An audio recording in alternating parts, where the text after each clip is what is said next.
Hello friends, good morning. আজকে আমি পটলের সর্ষে পোস্ত করব। তার জন্য পটলগুলো এইভাবে কিছুটা জায়গা খোসাটা ছাড়িয়েছি আর অল্প জায়গায় খোসা রেখে দিয়েছি, সেটাকে ঘষে নিয়েছি। আর দু মাথাটা আমি এইভাবে অল্প অল্প করে চিড়ে দিয়েছি, তারপরে নুন হলুদ মাখিয়ে রেখেছি।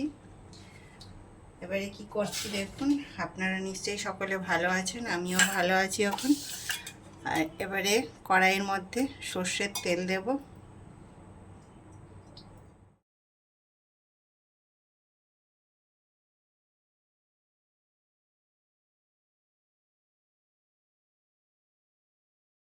পেঁয়াজটা দিয়ে দেব।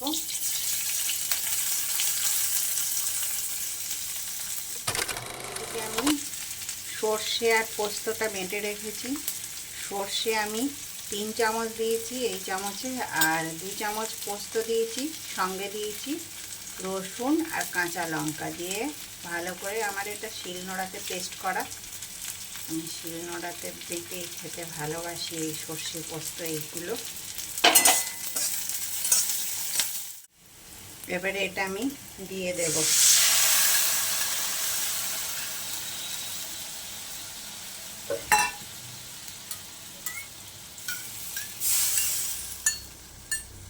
আমি এখানে 2টো রসুন বেটেছি আর 3টে কাঁচা লঙ্কা বেটেছি। আপনারা আপনাদের মতন বাঁটবেন, যেমন ঝাল খেতে পছন্দ করেন। একটুখানি হলুদ দেব। এটার রঙটা খুব বেশি ডিপ হলুদ আসবে না, হালকা রং থাকবে। আর যদি আপনারা হলুদ বেশি দিতে চান, হলুদ বেশি দেবেন।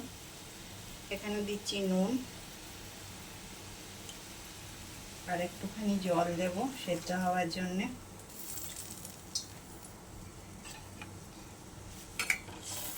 ভালো করে নেড়ে নেব।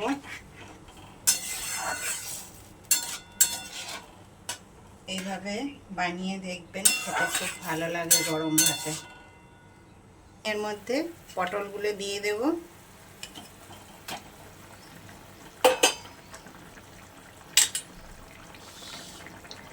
ওপর থেকে এই সময় কাঁচা সর্ষের তেল দিতে হবে বেশ কিছুটা, তারপরে ঢাকা দিয়ে দেব। পটলটা সেদ্ধ হোক।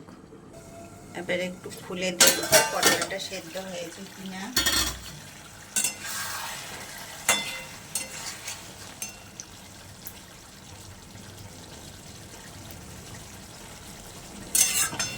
পটলটা সেদ্ধ হয়েছে, কিন্তু আর একটু গা মাখা হবে।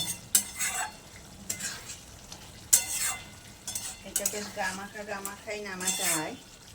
আর এটা শুকনো ভাতে বেশ শুকনো শুকনো করে মেখে খেতে খুব ভালো লাগে। আপনারাও আমাকে জানাবেন কমেন্টে কেমন লাগলো। এবারে আমার রান্নাটা হয়ে গেছে। এই যে এরকম শুকনো শুকনোই নামাবো।